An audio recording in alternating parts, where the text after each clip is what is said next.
नमस्ते, मेरा नाम प्रणीता बेताला। 3 साल पहले मेरे को ब्रेस्ट कैंसर हुआ था, तो मद्रास में, चेन्नई में इसका ऑपरेट करवाया और फिर यहाँ पे आके मैंने कीमोथेरेपी और रेडिएशन लिया। साथ में डॉक्टर अर्पित चोपड़ा का ट्रीटमेंट भी लेते रही मैं। इससे मेरे को रिलैक्स रहा काफ़ी। और अभी भी कभी भी थोड़ी बहुत भी प्रॉब्लम होती है तो मैं डॉक्टर साहब के पास जाके ट्रीटमेंट लेती हूँ और एक साल में 3-4 महीने उनकी दवाइयाँ कंटिन्यू में मेरे चल रही है। ब्रेस्ट कैंसर से रिलेटेड ही डॉक्टर अर्पित चोपड़ा से बूस्टर डोज है वो चल रहा है, करवाया। शिखर बाफना के थ्रू पता चला था। वो इनके मासी जी के लड़के हैं। उन्होंने बताया कि तुम्हारे भाभी जी के भी इन्हीं का ट्रीटमेंट चलता है तो बहुत अच्छा है, सेफ है, तो ये दवाई अपन ले सकते हैं। ये अपन दवाई लेंगे तो अपने को आगे दोबारा होने की दिक्कत नहीं आएगी। तो एक विश्वास सा हो गया उनके ऊपर। हाँ, मेरा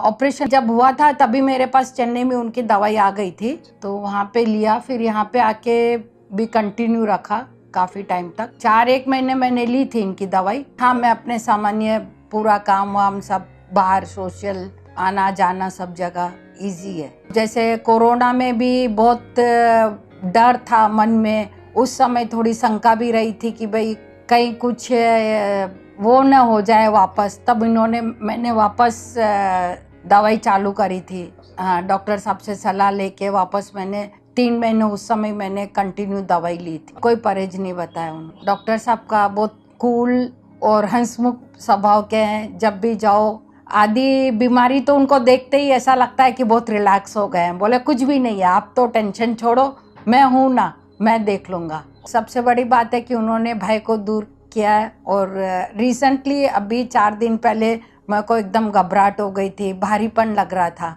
तो हाथों हाथ में तो डॉक्टर साहब के पास भागी कि मेरे को ऐसा हो रहा है। तो उन्होंने मेरी रिपोर्ट देख के बोला कि तुम्हारी रिपोर्ट एकदम ओके है, कुछ घबराने की ज़रूरत नहीं है, तुम मेरी दवाई 2-3 महीना लो।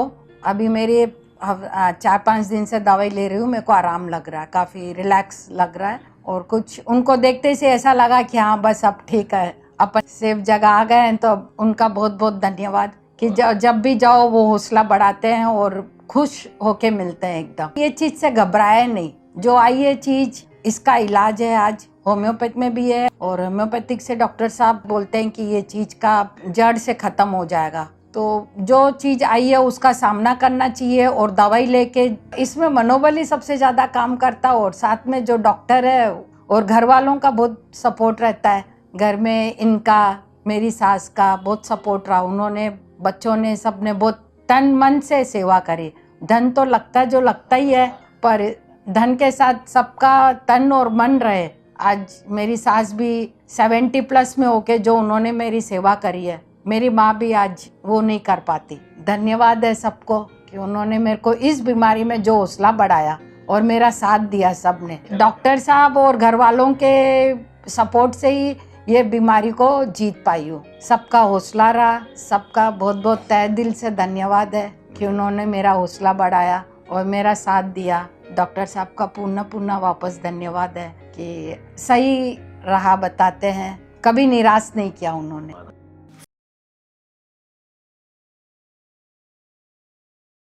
नमस्कार, मैं माया टाक, मॉडर्न विलेज कॉलोनी इंदौर में रहते हैं। मुझे स्तन में गठान हुई थी।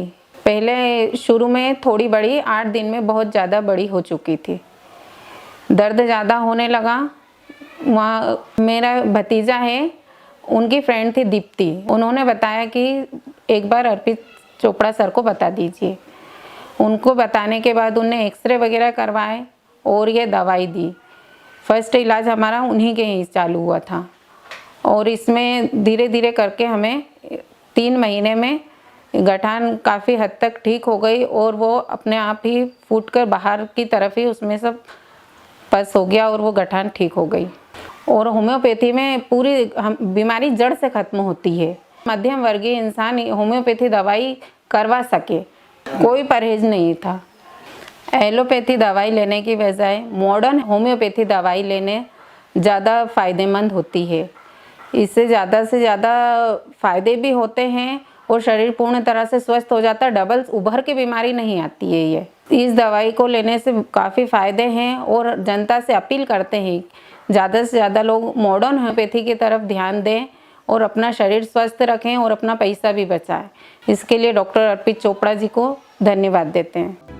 ब्रेस्ट कैंसर, साधारण शब्दों में बात करें तो ब्रेस्ट कैंसर यानी स्तन कैंसर कैंसर का ही एक प्रकार है जो किसी महिला के स्तन में पनपता है। जब ब्रेस्ट सेल म्यूटेड होते हैं और अनियंत्रित तरीके से बढ़ने लगते हैं तो यह इकट्ठा होकर ट्यूमर बन जाते हैं।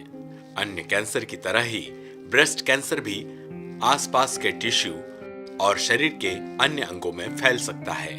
जब ऐसा होता है तो इसे मेटास्टेसिस कहते हैं। मार्च 2021 में विश्व स्वास्थ्य संगठन यानी WHO की साइट पर अपडेट आंकड़ों के अनुसार पिछले 5 वर्षों में 78 लाख महिलाओं में ब्रेस्ट कैंसर के मामलों की पहचान हुई है। ब्रेस्ट कैंसर के मामले दुनिया भर के सभी देशों की किशोर अवस्था से अधिक उम्र की महिलाओं में पाए जाते हैं, लेकिन बुजुर्ग महिलाओं में ब्रेस्ट कैंसर के मामले ज्यादा देखने को मिलते हैं।